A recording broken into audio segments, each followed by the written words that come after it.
Assalamualaikum warahmatullahi wabarakatuh sekalian. Selamat datang kembali di channel Ray Konoha. Ada beberapa penelitian yang menggemparkan Indonesia tahun lalu. Apa itu penelitiannya? Ternyata jumlah radikalisme di Indonesia, jumlah orang yang terpapar radikalisme di Indonesia itu, jumlahnya itu sangat banyak banget. Tahu berapa jumlahnya? Jumlahnya 33 juta. Coba bayangkan, kalau 33 juta orang ini dikumpulkan satu tempat, itu bisa satu provinsi loh. Bisa satu negara bahkan. Singapura itu jumlah penduduknya itu 6 jutaan. Sementara jumlah orang yang terpapar radikalisme di Indonesia itu 33 juta orang. Jumlah ini hampir menyamai, hampir imbang dengan jumlah penduduk di Jawa Barat. Coba bayangkan, 33 juta orang berdasarkan penelitian BNPT ya. Nanti saya akan tampilkan datanya ya sebelah kiri ini. Nah, yang jadi pertanyaan adalah kenapa? Why? Kenapa bisa sebanyak itu penduduk Indonesia yang terpapar radikalisme? Setelah saya meneliti dan memahami, ternyata ada beberapa faktor ya. Tapi faktor yang paling utama itu ya. Faktor yang paling utama itu adalah faktor karena melihat sesuatu hal atau sesuatu agama itu dari satu sudut pandang. Jadi orang yang terpapar radikalisme itu ya, orang yang melihat satu hal itu hanya dari satu sudut pandang. Padahal kalau kita melihat sesuatu hal itu nggak boleh dari satu sudut pandang. Contoh misalnya, contoh yang lebih detail misalnya. Ada banyak warga Konoha yang berpikir dan berprinsip bahwa agamanya lah yang paling benar dan agama lain sesat. Nah, dari sini dasarnya. Ini induk dari semua kejahatan antar umat beragama. Dan radikalisme juga berawal dari sini. Start dari sini. Ini landasannya. Merasa bahwa agamanya yang paling benar dan agama lain sesat. Sehingga apa? Sehingga dia dengan mudahnya memberantas orang lain. Dengan cara apa? Dengan cara seperti itu. Dengan cara menggunakan kekerasan, radikalisme, dan lain sebagainya. Ya tahulah. Ada banyak contoh-contoh radikalisme di Indonesia kan. Nah, saya melihat ya, kalau boleh jujur ya dari hati saya yang paling dalam, kita itu ya warga Konoha dalam beragama itu sudah tidak waras lagi guys, beneran. Sudah tidak waras lagi. Kenapa? Karena gini ya, karena dari kecil kita sudah doktrin bahwa agama kita yang paling benar. Dari kecil kita didoktrin bahwa nggak boleh berteman dengan ini, benci Yahudi, benci agama ini dan lain sebagainya, tumpas kafir dan lain sebagainya. Ya kan? Itu kan yang diajarkan dari kecil ke kita ini, makanya kita ini sangat mudah terpapar oleh radikalisme. Iya kan? Agama mengajarkan dari kecil, dari orang membenci agama lain. Agama apa itu? Agama apa seperti itu? Gak ada. Beragama tapi membenci agama lain. Gak ada itu. Nenek moyang kita itu dulu ya, gak pernah sejarahnya jadi radikal. Gak ada itu. Nenek moyang kita itu sangat menghargai alam, menghargai agama lain. Bahkan saking menghargai agama lain, agama yang dari luar, agama lokal yang tersisih. Saking menghargai nenek moyang kita ya. Gak ada, nenek moyang kita itu tidak mengajarkan radikalisme, membenci agama lain. Gak ada itu. Itu bukan budaya kita guys, itu budaya luar. Kita disusupi oleh budaya-budaya dari luar. Coba kasih data bagi yang nonton video ini. Ada nggak nenek moyang kita yang terpapar radikalisme? Nggak ada itu. Kita aja ini yang yang durhaka terhadap nenek moyang kita. Kita tidak mengikuti nasihat-nasihat nenek moyang kita. Nggak ada, nenek moyang kita itu nggak ada yang namanya radikal. Coba kasih data, nggak ada itu. Kita ini aja yang yang lain gitu. Tidak mendengarkan nasihat nenek moyang kita. Nenek moyang kita itu sangat mengajarkan namanya toleransi dalam beragama. Tapi kita sekarang ini warga Konoha dalam beragama, dikit-dikit mengkafirkan agama lain, membenci agama lain. Agama apa seperti itu? Beragama tapi membenci agama lain. Kalau saya pribadi ya, tapi jangan ditiru ya. Ini hanya saya pribadi. Lebih baik saya tidak beragama sekalian daripada harus membenci agama lain. Beragama tapi nambah-nambahin dosa. Gak ada itu. Beragama tapi tidak ada kedamaian, membenci agama lain. Gusar dengan keimanan orang lain. Panas dengan, misalnya agama orang lain bangun rumah ibadah misalnya. Panas. Yang ada kita seperti setan kan. Hanya setan yang kepanasan melihat orang lain ibadah. Kita selama ini sudah dijejeli dengan doktrin-doktrin yang aneh-aneh. Nggak ada itu guys. Itu bukan budaya kita, membenci agama lain. Daripada harus membenci agama lain, daripada harus berdosa, daripada harus menanamkan kebencian-kebencian, nggak usah. Kalau saya pribadi nggak usah sekalian beragama. Beragama tapi membenci. Agama macam apa itu? Nggak ada agama seperti itu. Itu adalah agama hanya ciptaan manusia. Agama dari Tuhan itu tidak ada seperti itu. Tuhan juga tidak pernah mengkafirkan agama lain. Mana ada Tuhan mengkafirkan agama lain? Coba dalilnya mana? Datanya mana? Emang ada Tuhan mengatakan, oh aku hanya sayang sama agama ini saya tidak sayang. Aku hanya sayang sama agama tertentu. Nggak ada Tuhan seperti itu. Tuhan seperti apa seperti itu? Pilih kasih. Pada faktanya, kalau kita berpikir secara filsafat teologi, Tuhan itu menciptakan manusia, apapun agamanya, apapun sukunya, apapun rasnya, apapun warna kulitnya, apapun agamanya, apapun kepercayaannya, apapun alirannya. Kita diciptakan oleh Tuhan yang satu, yaitu Tuhan yang Maha Esa. Selesai sampai di situ. Nggak ada Tuhan itu yang namanya rasis terhadap agama tertentu. Oh, agama ini masuk neraka, agama ini masuk surga. Nggak ada. Agama apa seperti itu? Ada-ada aja. Agama kok gitu? Menyuruh membenci. Nggak ada agama menyuruh membenci. Agama apa itu? Itu adalah agama yang kita ciptakan sendiri.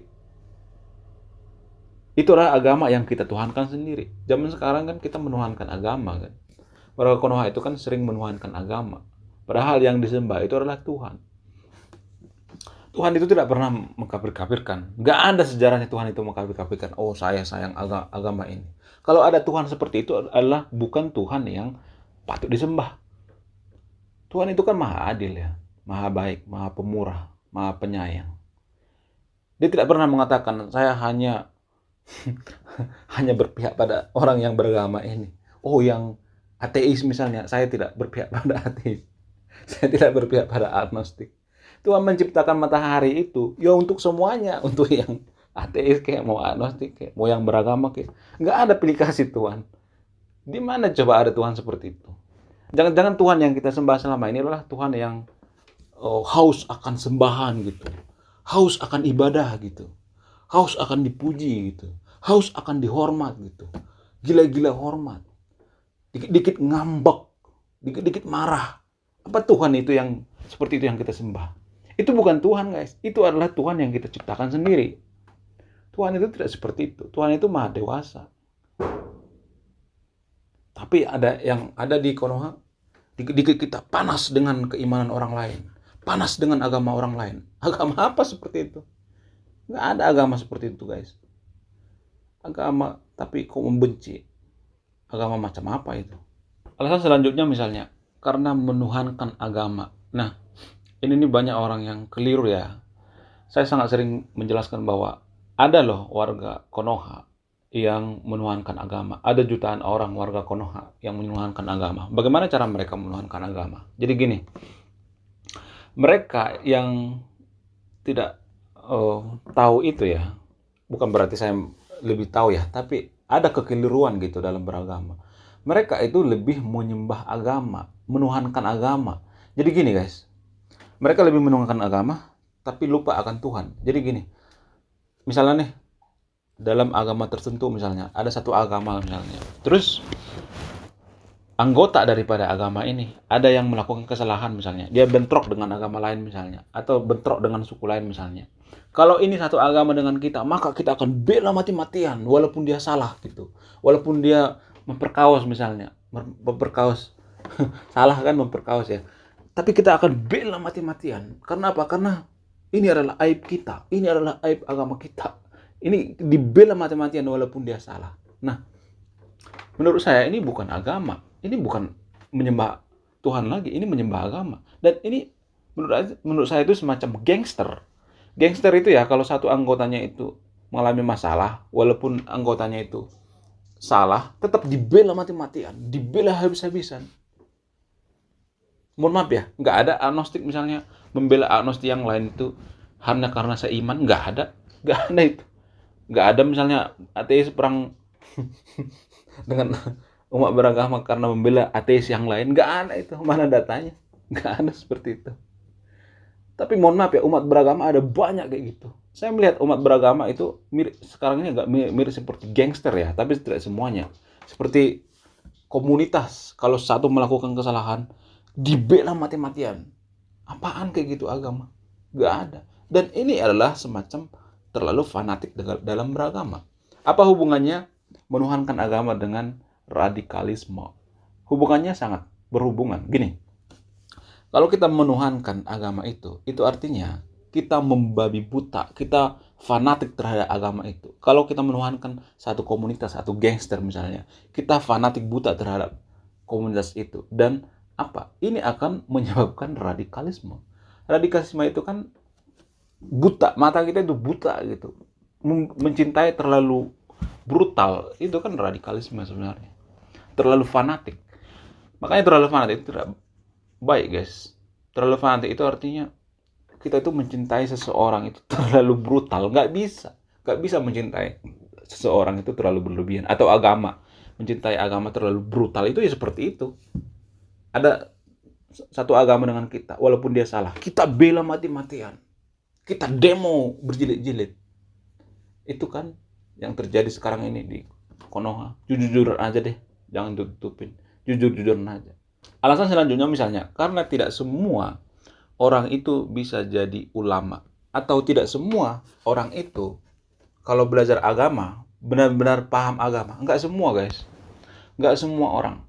Kenapa saya mengatakan seperti itu? Gini, ada banyak di Konoha ya, kalau misalnya anaknya nakal, misalnya nggak bisa diatur, atau psikopat misalnya, si anak ini psikopat bermasalah. Biasanya orang-orang tua di Konoha itu kan memasukkan anaknya ke pesantren. Harusnya kan memasukkan anak ini ke rehabilitasi, bukan ke pesantren. Jadi seakan-akan pesantren itu adalah tempat rehabilitasi. Tapi pada faktanya nggak ada bukti ilmiah yang mengatakan bahwa ketika si anak ini, mohon maaf ya, psikopat ada bermasalah misalnya, dimasukkan ke pesantren, nggak ada bukti ilmiah yang mengatakan bahwa si anak ini jadi sembuh dari penyakitnya.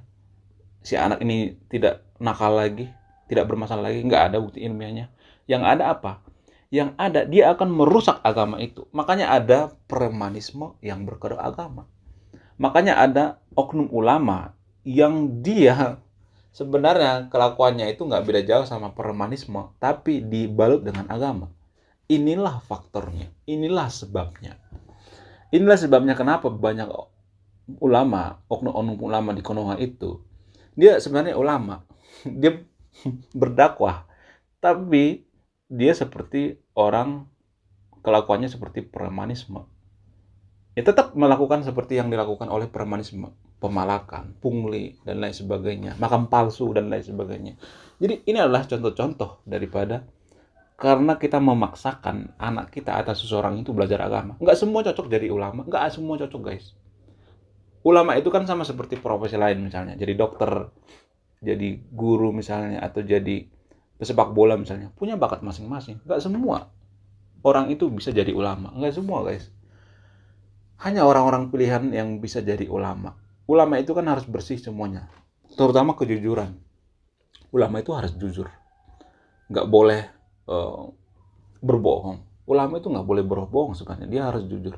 Dan jadi nggak semua orang itu bisa jadi pemuka agama, nggak semua. Kalau dipaksakan, misalnya ada seorang psikopat dipaksakan belajar agama, yang ada apa? Dia akan memanfaatkan agama itu untuk melampiaskan ke psikopatannya. Makanya banyak orang yang radikalisme dalam beragama. Jadi nggak semua orang itu cocok dikasih ajaran agama. Bisa aja misalnya dia butuh rehabilitasi, butuh psikolog gitu, atau dan lain sebagainya. Jadi warga Konoha ya, apa-apa misalnya nih anaknya bermasalah atau bandel misalnya, udah masukin aja kamu ke pesantrennya.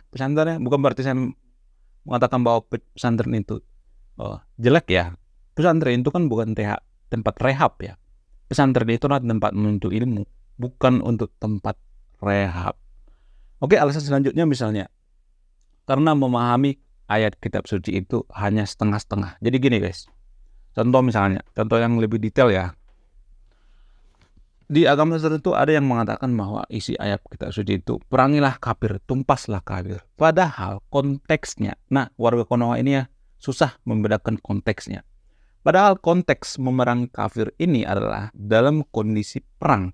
Saat itu cerita di kitab suci itu kondisi perang, bukan kondisi damai. Jadi sangat lucu ya kalau misalnya perangilah kafir padahal damai gitu. Terus ada tetangganya kafir gitu, diperangi gitu. Ya nggak lucu kan? Kan kondisi damai, bukan kondisi perang. Kalau kondisi perang itu kan wajar-wajar aja. Kalau itu pun terjadi ribuan tahun yang lalu, bukan sekarang ini. Jadi ini adalah semacam pemahaman ayat kitab suci yang keliru, yang tidak memahami konteks. Tapi di sisi lain juga kalau kita lihat ayat kitab suci ada yang mengatakan bahwa bersahabatlah dengan kafir, karena kafir itu adalah tetap ciptaan Tuhan. Jadi kita harus menyesuaikan gitu. Makanya saya katakan tadi tidak boleh melihat agama itu dari satu sudut pandang. Tidak boleh memahami ayat kitab suci itu dari satu sudut pandang. Hanya dari satu sudut pandang tok nggak bisa. Kadang di ayat sini dikatakan tumpaslah kafir, di ayat sini kasihanlah kafir. Jadi kita tidak bisa melihat hanya dengan kacamata kita sendiri. Makanya saya katakan tadi itu, belajar agama itu jangan setengah-setengah deh. Ya belajar semuanya gitu. Pemahamannya jangan setengah-setengah. Kan yang setengah-setengah itu yang bikin rancu kan. Kalau enggak jangan belajar sekalian gitu. Karena ini akan bikin kita jadi puyeng, jadi semacam seperti orang pintar gitu, tapi tidak pintar-pintar amat. Kan kalau kita mempelajari sesuatu itu dengan nanggung gitu, misalnya nanggung cuman 20% doang, itu kan kita kelihatan pintar tapi nggak pintar-pintar amat. Kita mengetahui semuanya. Seperti Dunning-Kruger effect jadinya. Dunning-Kruger effect itu kan kayaknya dia udah paham semuanya, padahal kan enggak, cuman 30%, 40% doang. Jadi beragama juga seperti itu, atau belajar agama juga seperti itu. Nggak boleh seperti Dunning-Kruger effect, atau tidak bisa memahami agama itu hanya setengah-setengah. Makanya tidak boleh memahami ayat itu hanya itu doang. Kita harus lihat perbandingan yang lain. Jadi beragama juga seperti itu. Makanya kita harus melihat konteksnya seperti apa. Alasan selanjutnya misalnya, karena agama itu zaman sekarang ya, terutama di Konoha, agama itu semacam politik guys. Kenapa saya mengatakan seperti itu? Karena gini, tanpa kita sadari, agama itu punya tanah air sendiri. Apa itu tanah airnya? Tanah suci. Selain itu juga punya ini sendiri, bendera sendiri. Benderanya warna apa? Warna hitam. Selain itu, agama juga punya apa? Punya CCM sendiri, punya cita-cita mulia sendiri. Dan seperti negara di dalam negara lah gitu. Misalnya kalau agama itu punya tanah air sendiri, ya hidup di satu negara gitu. Ya kan itu sama seperti mendirikan negara dalam negara ya. Ya kalau kita bernegara, kalau cerdas dalam bernegara itu kita ngikutin dong. Misalnya nih kita udah cinta sama NKRI, ya udah kita ikutin aturannya gitu. Jadi jangan ada misalnya hukum agama kita ikutin di dalam negara tertentu misalnya. Jadi ini kan semacam bikin negara dalam negara ya. Karena agama itu kan punya hukum sendiri kan. Makanya saya katakan bahwa agama itu bisa aja dibilang dengan agama politik. Politik itu maksudnya dia politik tapi berkedok agama. Karena dia punya hukum sendiri, punya tanah air sendiri, dan punya bendera sendiri. Jadi ini semacam mendirikan negara di dalam negara. Jadi kita harus setia dong. Tidak ada terhadap negara. Kita tidak bisa memaksakan hukum agama harus diterapkan ke semua negara ini. Bisa seperti itu. Seperti inilah yang bikin orang terpapar radikalisme. Jadi kita tidak memahami gimana sih cara cerdas dalam beragama itu. Kita tuh tidak diajarkan gitu maksudnya. Ya kalau misalnya kita hidup di satu negara itu kita menggunakan hukum negara dong. Jangan menggunakan hukum agama. Jadi kalau misalnya kita menggunakan hukum agama sendiri, ini kan kebalik-balik kan jadinya. Jadi kita itu seperti mendirikan negara di dalam negara. Jadi ini sangat rentan ya, berpengaruh terhadap radikalisme. Radikalisme kan tujuannya itu apa? Biar kita semuanya sama rata. Seperti yang dia pikirkan gitu. Seperti yang di agamanya. Itu kan radikalisme. Hukumnya semuanya, aturannya semuanya. Seperti yang ada di pikirannya. Padahal kan ini kan lucu ya.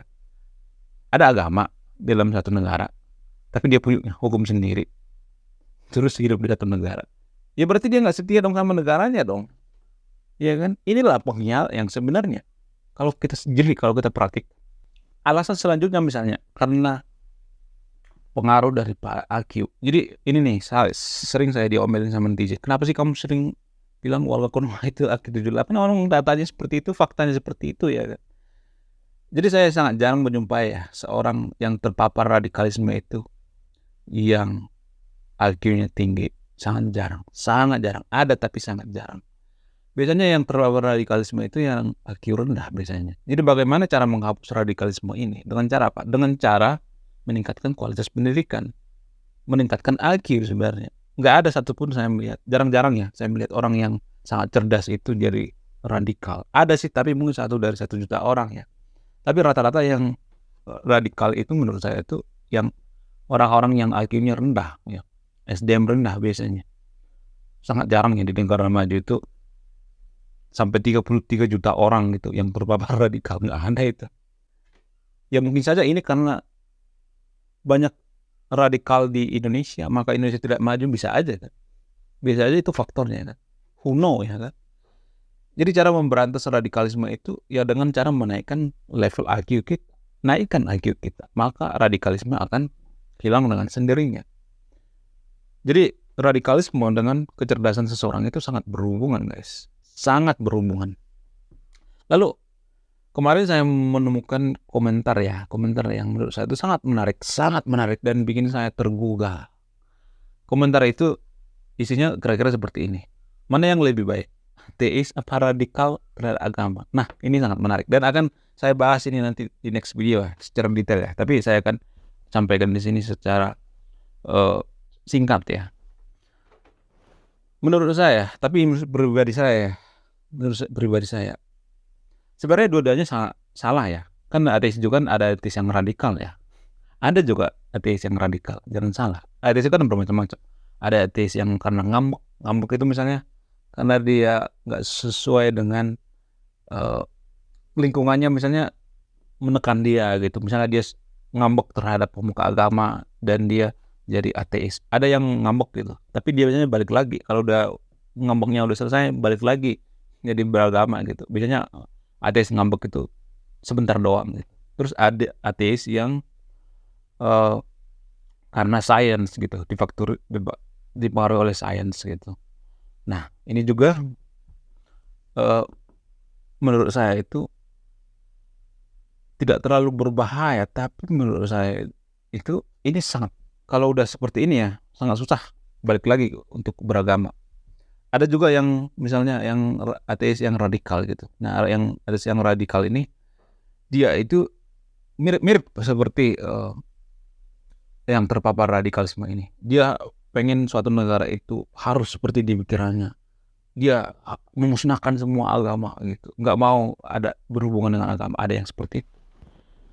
Jadi ini juga menurut saya itu kurang baik ya. Tapi sangat jarang saya menemui orang yang terpapar radikal itu. Misalnya nih, satu negara banyak terpapar radikal tapi ateis, sangat jarang gitu.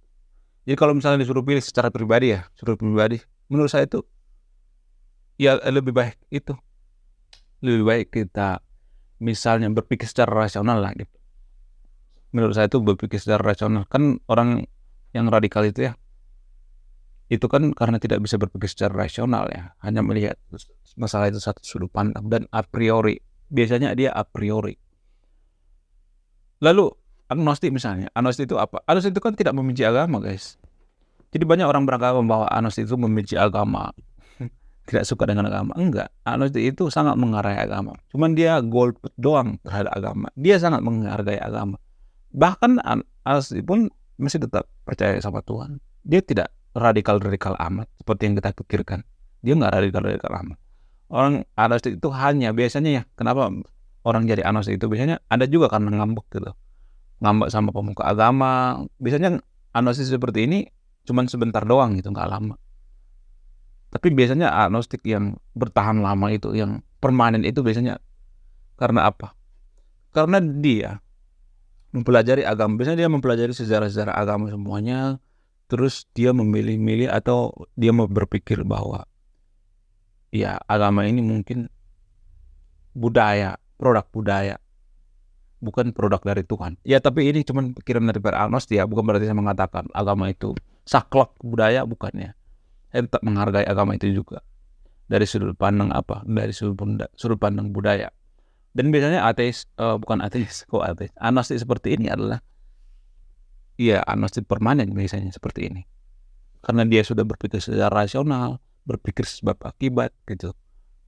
Jadi dia melakukan kebaikan juga bukan karena faktor sorga gitu, iming-iming sorga, enggak. Dia melakukan kebaikan karena apa? Karena dasar kemanusiaan, karena naluri gitu, karena dia ibadah dengan melakukan kebaikan-kebaikan. Agnostik juga punya ibadah, guys. Apa itu ibadahnya? Agnostik itu berpikir seperti ini. Ibadah itu tidak hanya melakukan ritual-ritual ibadah seperti yang dilakukan kita sehari-hari, berdoa dan lain sebagainya. Dalam pikiran agnostik itu, ibadah itu semacam, bisa aja kita sesimpel mengantarkan istri kita waktu kerja gitu, membahagiakan anak gitu, menemani anak, atau memberikan pendidikan terhadap anak, atau semisal-misalnya mengedukasi masyarakat gitu. Atau misalnya tidak buang sampah sembarangan, tidak mengurusi keimanan orang lain. Nah ini nih, saya sangat banyak melihat warga Konoha beragama tapi sangat sering mengurusi keimanan orang lain. Kenapa lu agnostik? Kenapa lu agnostik? Artinya dari pertanyaan itu berarti dia mengatakan bahwa kenapa aku nggak beragama? Kamu harusnya beragama dong. Nah ini kan semacam memaksakan gitu. Ini saya sangat sering melihat di Konoha itu, beragama tapi mengurusi keimanan orang lain gitu, mengurusi privasi orang lain. Jadi intinya agnostik itu bukan berarti saya menyuruh yang nonton video ini untuk agnostik ya. Agnostik itu tidak radikal amat, masih percaya yang namanya Tuhan dan masih menghargai itu namanya agama. Agama itu hanya diturunkan levelnya dari level agama ke level budaya. Oke, terima kasih sudah menyimak dan memahami video ini. Semoga kita terbebas daripada paparan radikalisme. Saya Rey Konoha. Salam rasional.